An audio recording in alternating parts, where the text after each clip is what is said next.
Hello and welcome to the program. On January 24th, the Parliamentary Assembly of the Council of Europe finally adopted the resolution on the crisis in the Sea of Azov, officially demanding that Russia treats Ukrainian sailors as prisoners of war according to the Geneva Convention. And to talk more about this, we're joined in the studio today by Mariya Tomak. She's a coordinator at Media Initiative for Human Rights. Hello and thank you for joining us. Hello, thank you. So first, this resolution, so the PAC has urged Russia to immediately release Ukrainian servicemen, but Russia does not really care about breaching any convention and even less about the Geneva Convention. So what is the real leverage of the PAC here? First of all, I have to say that a Parliamentary Assembly did not call Ukrainian militarians prisoners of war.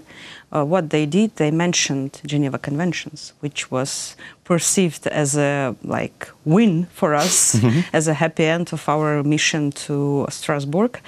But as for your question, I think it's important, not in terms of even of the influence on Russia, but in terms of support from the international community to Ukraine. Because previously we had the situation when Ukraine claims that these people are prisoners of war and Russia claims that they are criminals. And now we have the situation when, international community, the delegates from national parliaments of the whole Council of Europe says that these people should be treated under the Geneva Conventions. I think that is the main diplomatic goal, and it was achieved. I think that's a good point. But I have to say that it wasn't so easy because what were the obstacles? Because from the very beginning, no one wanted to mention this controversial issue. Because at the moment we have a situation in Strasbourg when everyone wants, I have a feeling that everyone wants Russia to be back to Council of Europe, to Parliamentary Assembly, I mean. Because Russia is a great part of the budget of Council of Europe, and everyone wants, to leave like it was before 2014. But everyone abstains from the from recalling the situation in Ukraine and annexation and occupation of Crimea and the war in Donbass. So I understand that it would be good, but unfortunately we have new cases of Russian aggression or Russian inadequate attitude towards Ukraine, and that's this Ukrainian case makes everything very complicated and makes feel delegates like members of parliament, of European parliaments, uncomfortable. Yes, between the sledge and the hammer, basically. Yes, so that's why actually we brought to Strasbourg relatives of prisoners of war, Mr. Soroka and Ms. Gritsenko, and also lawyer Nikolai Polozov joined us, and I think that was the most important thing. Because firstly, the committee voted for the text of the resolution, which did not include that reference to Geneva Conventions. But after the meetings with the rapporteurs, with the delegates, with diplomats, this team managed to achieve the appearance of the Geneva Convention in the resolution. So I think, just to summarize that it was really important. And, on the example of this case, you can see how complicated is this work, because every single word, every single,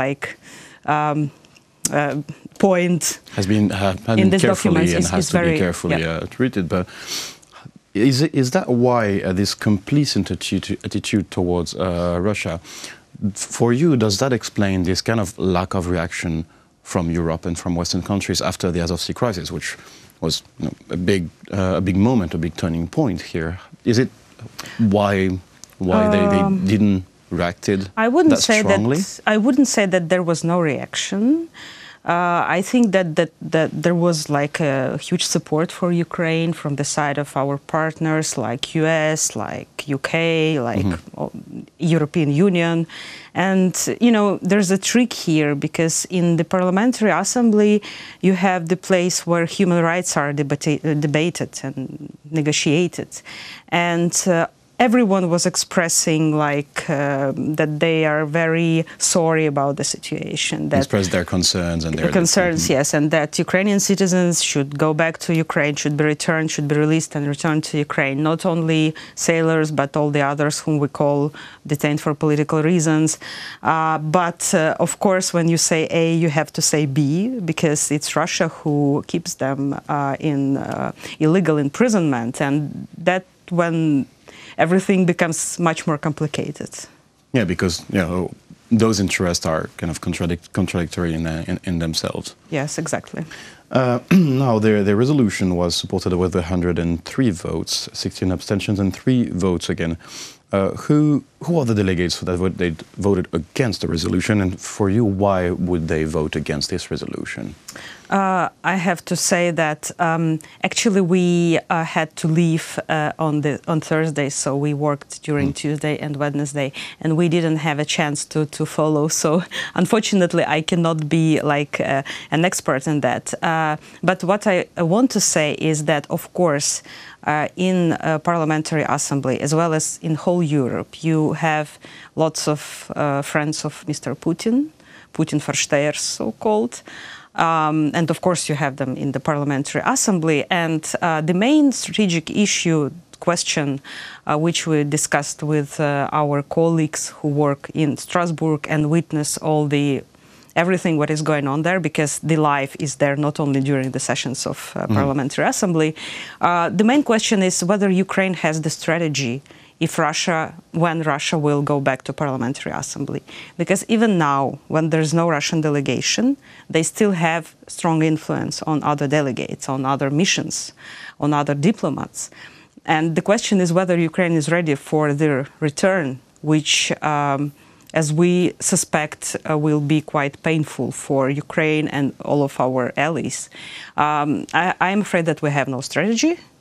And I'm afraid that there is a feeling also that people kind of tired of Ukraine. It's not something new. We have seen that for a few years already. But I think that it has to do with the need to change Ukrainian strategy, when we should not focus only on ourselves, but to interrupt in whole European debates about human rights problematics like cybersecurity, like migration, those issues which are like an issue for most of the Europeans, but not only for us. So I think that, and you can put even in this context some of purely Ukrainian problems, but to see it wider. So I think that's the problem for us at the moment, and this is something which Ukrainian delegates should work with, and as well as Ukrainian diplomatic representation. To make Ukraine a strategic diplomatic partner in the whole of Europe, instead just of constantly demanding the help from Europe. Yes, exactly. We should not only ask for something, we need to provide our assistance as well to our partners. Now, that's interesting because, well, the West and especially the European Union has been regularly targeted by the Kremlin. Why would the PAC receive a non-partner and then, let's say, an adversary of the European Union at its table? That is obviously, hacking and targeting, between the meddling, between the Skripal case and all these cases.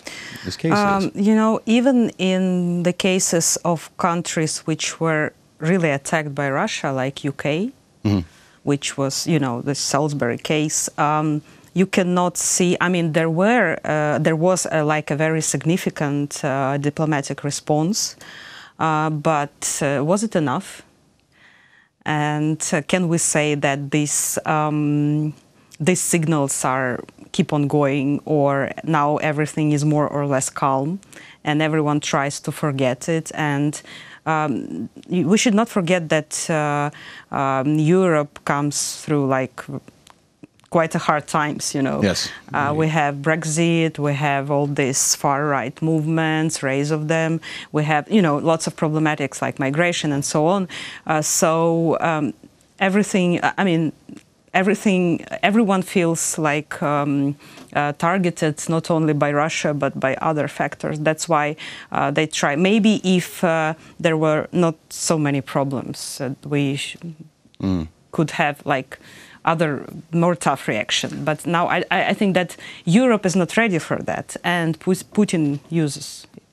But there is the fact that some of these far-right movements, I'm taking the example of National Front in France and certain friends of let's say pro-nationalistic views in Europe are being fueled by Russian money, are the tools of this hybrid war against Europe. So how can Europe wake up from it? I'm afraid that it's. I mean, not too many people understands that. And if you even take some single cases, like the case of Lisa, do you remember this story in Germany when like it was totally made up story by Russian propaganda and so on? So. Not everyone in Germany understood in the end of the day that it was a Russian fake, that it was a Russian special operation. It was only like quite a few percentage of population, probably, that was clearly understood by the government for sure, and they issued different reports which were published about Russian special operations, but it was not on the level of the whole society. So that's why, I mean, it's a problem, of course, of understanding by the voters of these governments that something is wrong with Russia. That's something which is in progression. I would say that it is much better than in 2014.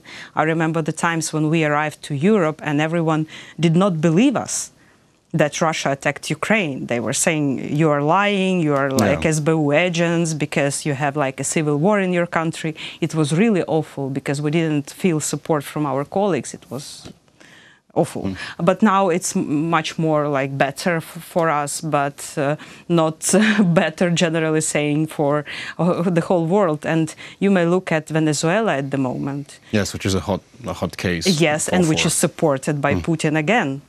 All these murders which take place there, extrajudicial killings which were reported yesterday by human rights activists, it is awful. It's something which reminds me of Ukraine, like back in 2014, but it's still supported by Putin. No like awful places on this planet when there's no interruption of Kremlin, unfortunately. And maybe that's where Ukraine and representatives of Ukraine can help Europe realize that in those meetings with the PAC. Yes, and we pay a very high price for that understanding, unfortunately. Now, and to come back to the Azov crisis, so this resolution, which has been voted in the PAC, that's one of the first steps here. What's next for the Ukrainian delegation there and in Europe? I think that, I mean, there was already a very important thing that was a resolution adopted by the General Assembly of United Nations General Assembly. I think that was most important in terms of the even the demand to release Ukrainian sailors, Ukrainian citizens. And then we have this resolution. I think that it's important to follow the situation at the European Court for Human Rights, where we have the submission, the intergovernmental submission from Ukraine against Russia. According to this case, probably, of course, we will not see the reaction immediately, because when it comes to European Court for Human Rights, it does take a little bit of time. Yes, but I think that this issue will remain on the agenda, like on the high priority in Ukrainian diplomatic missions for sure, because it's one of the priority for the government. My concern is that we have much more people illegally detained in Crimea and in Russian Federation. So we have 24 sailors, but plus we have at least 69 according to our information in Crimea and in Russia, plus we have those who are detained in Donbass.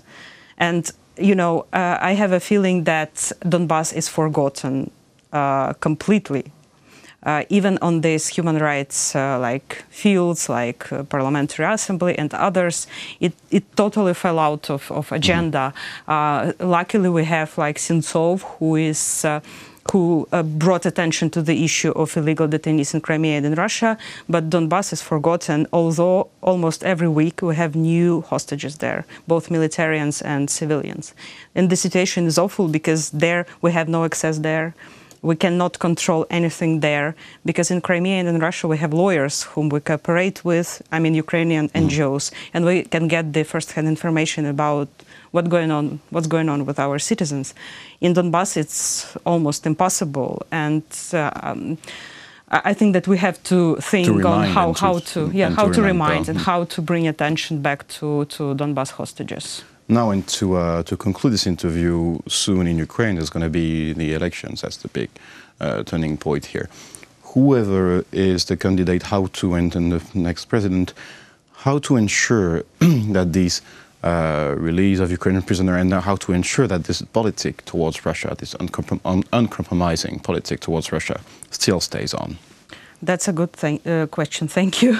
As for the policy towards the illegal detainees, I have a very simple answer. Ukrainian Verkhovna Rada, the parliament, has to adopt a law which would provide a legal status for illegal detainees and assistance to their families. It's very easy, but there is a complicated situation inside the parliament and different draft laws and so on and so forth.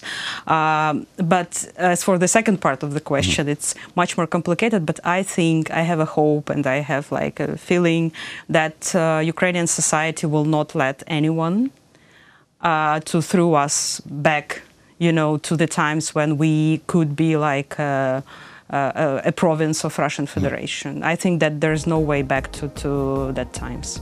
Well, let's hope so. And thank you for joining us in our studio. It was a pleasure to welcome you. It was Mariya Tomak, coordinator at Media Initiative for Human Rights. Thank you for watching the program and stay tuned for the rest.